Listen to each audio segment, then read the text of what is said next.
Magandang araw po sa inyo. Ginoong, ano pong pangalan ninyo? Emilio Visitacion po. Ha? Emilio Visitacion. Emilio Visitacion. Visitacion. Ilan taong gulang na po kayo? 78. 78.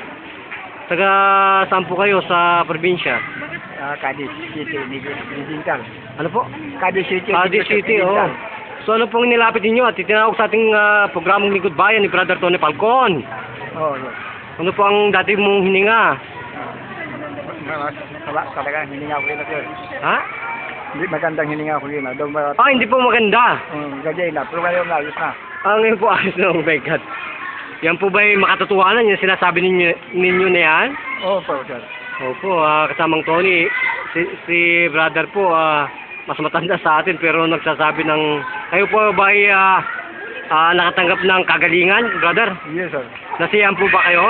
Opo sir. Magpasalamat na po kayo sa ating mahal na Panginoon at sa aming istasyon. Panginoon, maraming salamat po sa hindi mo sa akin tulong, Panginoon. Salamat po, Panginoon, tagaan mo ko sa inyong lakas at malapit na kabuhay. Thank you. Okay, ibig sabihin po pala, high blood kayo. Yes, sir. Kasi kanina pagdating ko po sa pulse ninyo, parang naghahabulan kayo ng hininga. Dito lang po kahit wala po tayong stethoscope, hindi na po natin kailangan yun eh. Kaya nga sinasabi ko sa mga idol ko kahit na comatose, dinaanan ko na po yun. Isang touch lang po ng bite ng aming judo. Tumakbo na po sa restroom, sa CR.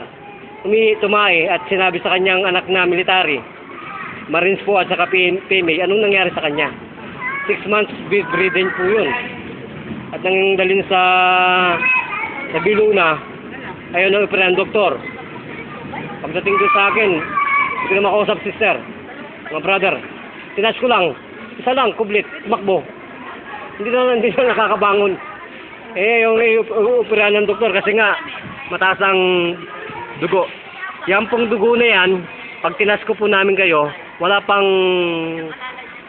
186,000 miles. Speed of light per minute per second po, per hour per second. Magaling na po ang tao. Naniniwala ho ba kayo doon? Yes, sir. Okay.